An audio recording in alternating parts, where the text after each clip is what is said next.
sudah siap, saya akan menunjuk sana, saudara, untuk melakukan teknik modifikasi cuaca. Saya akan melisiknya eksklusif.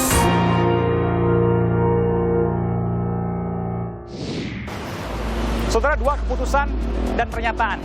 Pertama adalah keputusan Mahkamah Konstitusi, yang kedua adalah pernyataan Presiden Jokowi. Keduanya diabaikan. Pegawai, penyelidik, dan penyidik Komisi Pemberantasan Korupsi yang dianggap sebagai tulang punggung pemberantasan korupsi diberhentikan. Konon ada persekongkolan yang berupa operasi senyap. Tentu memunculkan pertanyaan, benarkah? Saudara, saya Aiman Wicaksono, saya akan melisiknya secara cover both sides alias imbang. Ikuti saya.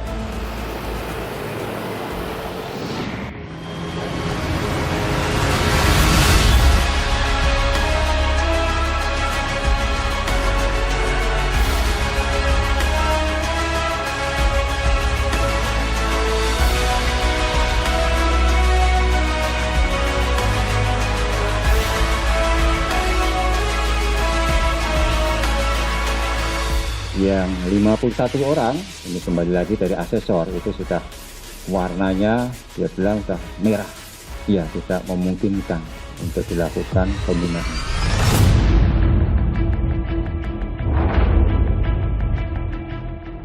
Pasti ada pola yang terjadi, ada persekongkolan jahat di balik tes wawasan kebangsaan itu.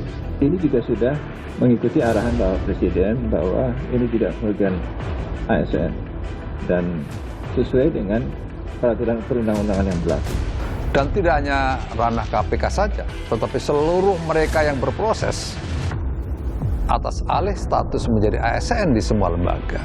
Ini sebenarnya sudah berlaku di semua lembaga.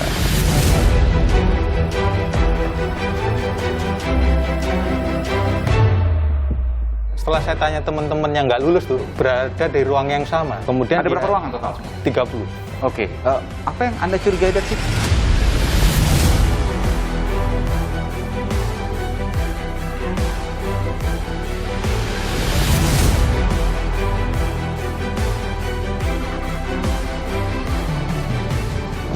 Kalau misalnya ada indikasi seperti itu, diungkap saja sekalian. Bagaimana bisa mengungkapnya kalau ini adalah operasi senyap? Toolnya kan TWK. TWK-nya aja dibongkar, dibuka. Saudara, saya berada di gedung Komisi Pemberantasan Korupsi KPK yang lama, sebelah sana gedung KPK yang baru. Saya ke sini, saya berjanji untuk bertemu dengan salah satu direktur KPK yang termasuk dalam 75 pegawai penyelidik dan penyidik KPK yang gagal. Dan besar kemungkinan ia masuk ke dalam 51 yang dinyatakan gagal tes wawasan kebangsaan dan dinyatakan punya rapor merah, tidak bisa dididik kembali sehingga harus diberhentikan. Sebelum saya menemuinya, saudara, saya ingin menyampaikan, saya mendapatkan eksklusif bahwa 51 nama-nama yang dinyatakan gagal mendapatkan rapor merah yang sebelum masuk dalam 75 yang gagal, ini adalah orang-orang yang memegang kasus-kasus besar korupsi. Siapa nama-nama tersebut? Saya akan bacakan, saudara. Yang terlibat dalam penanganan korupsi bansos COVID-19 dengan tersangka Menteri Sosial Juliari Batubara. Penyelidik dan penyidiknya adalah Praswat Nugraha dan Andre Nainggolan. Pada kasus korupsi benih lobster dengan tersangka Menteri Kelautan dan Perikanan Edi Prabowo, penyidik dan penyelidiknya yang dinyatakan tidak lolos tes wawasan kebangsaan masuk dalam 75 pegawai yang tidak lolos dan kemungkinan masuk ke dalam 51 pegawai yang akan diberhentikan. Penyidik dan penyelidik kasus korupsi ini adalah Yudi Purnomo, Rizka Anungnata, Novel Baswedan, dan Ambarita Damanik. Lalu kasus korupsi KPU dengan tersangka salah satunya adalah Harun Masiku, penyidiknya adalah Ronald Paul. Korupsi pajak dengan tersangka Angin Prayitno, penyidik dan penyelidiknya diantaranya Afif Julian.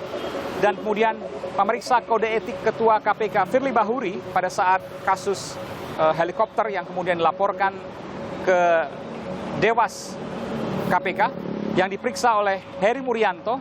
Ia adalah ex-deputi pengawas internal dan pengaduan masyarakat KPK. Apa yang terjadi dari semua ini? Saya akan menguliknya dari kedua sisi, saudara. Baik dari sisi yang tidak lolos KPK maupun dari sisi lain yang bisa mengimbangi secara cover both sides apa yang terjadi sesungguhnya secara imbang.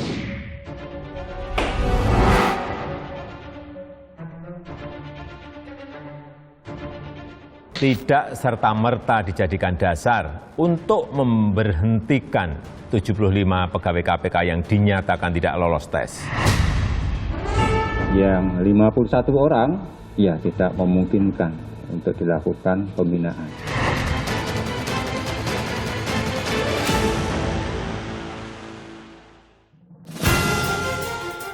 Polemik alih status pegawai KPK jadi ASN terus bergulir. Kontroversi meruncing, Badan Kepegawaian Negara BKN dan KPK mengumumkan akan memberhentikan 51 pegawai dari 75 pegawai yang tak lolos tes wawasan kebangsaan TWK. Mereka mendapat rapor merah, dianggap tak bisa dibina.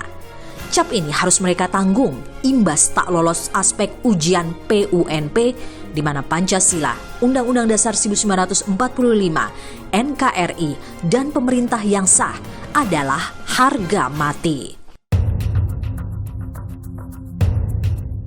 Dari sejumlah 75 orang itu, 51 orang itu menyangkut aspek PUNP.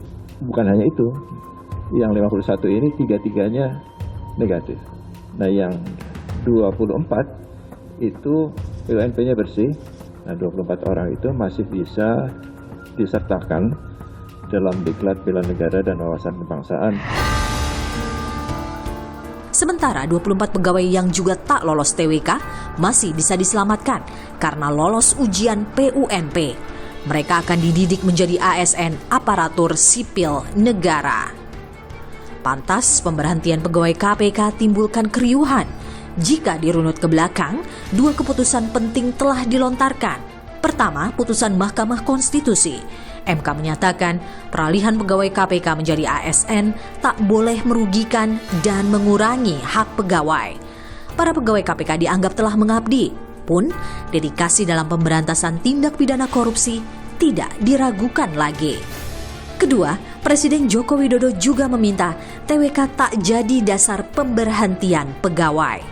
Hasil tes wawasan kebangsaan terhadap pegawai KPK hendaknya menjadi masukan untuk langkah-langkah perbaikan KPK, baik terhadap individu-individu maupun institusi KPK, dan tidak serta-merta dijadikan dasar untuk memberhentikan 75 pegawai KPK yang dinyatakan tidak lolos tes.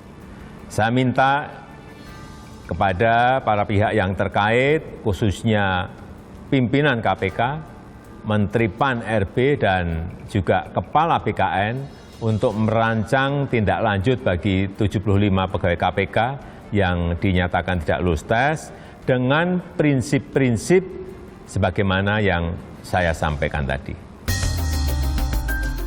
Mengapa pemberhentian pegawai KPK terus berjalan meski bertolak belakang dengan dua keputusan penting yang telah disematkan? Muncul spekulasi ganjil. Presiden bisa ya, diabaikan perintahnya. Berarti kan ada dua pilihannya. Ada perintah yang lebih kuat dibanding presiden, siapa di belakangnya, ya kan? Atau memang mereka udah nggak menghiraukan lagi presiden. Atas gaduh ini, Kepala Staf Kepresidenan bicara. Haruslah dilihat sebagai bentuk dari penguatan wawasan kebangsaan setiap pegawai pemerintahan. Karena selama ini sebenarnya sudah berjalan.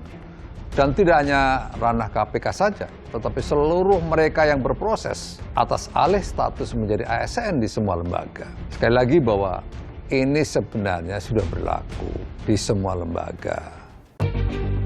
Ada apa sesungguhnya?